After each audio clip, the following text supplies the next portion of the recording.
तर भाजपमध्ये विधान परिषदेसाठी कोण इच्छुक आहेत आपण ग्राफिक्सद्वारे नजर टाकूयात।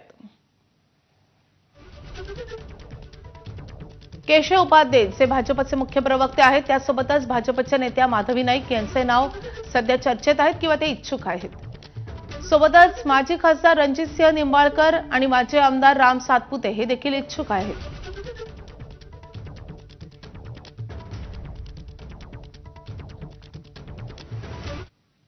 वळूयात पुढच्या बातमीकडे।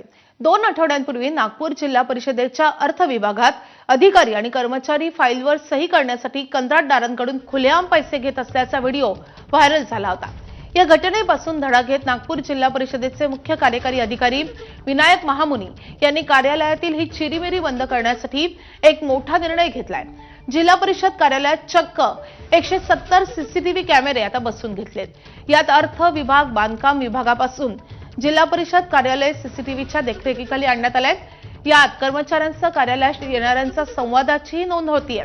आढावा घेतलेला आमचे प्रतिनिधी तुषार कोळे यांनी।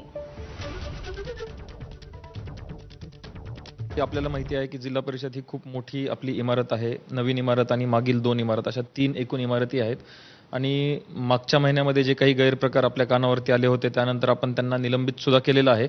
परंतु प्रिकॉशनरी मेजर म्हणून आधी जे आमच्याकडे फक्त 60 सीसीटीव्ही कॅमेरे होते प्लस त्यामध्ये जो स्टोरेज होता तो फक्त 1 ते 2 दिवसाचा स्टोरेज होता। तर आम्ही आता त्यामध्ये 110 कॅमेरे एक्स्ट्रा ॲड केलेले आहेत आणि जवळपास 1 महिन्याचा आम्ही त्याच्यामध्ये स्टोरेज ठेवत आहोत, जेणेकरून जिल्हा परिषद परिसरामध्ये होणारी प्रत्येक गोष्टीची रेकॉर्ड आहे, प्रत्येक गोष्टीचा रेकॉर्ड जो आहे तो आपल्याकडे राहील। तिकडे कोल्हापूर जिल्हा सहकारी दूध संघ अर्थात गोकुळची आज चौकशी होणार आहे। विभागीय उपनिबंधक सहकारी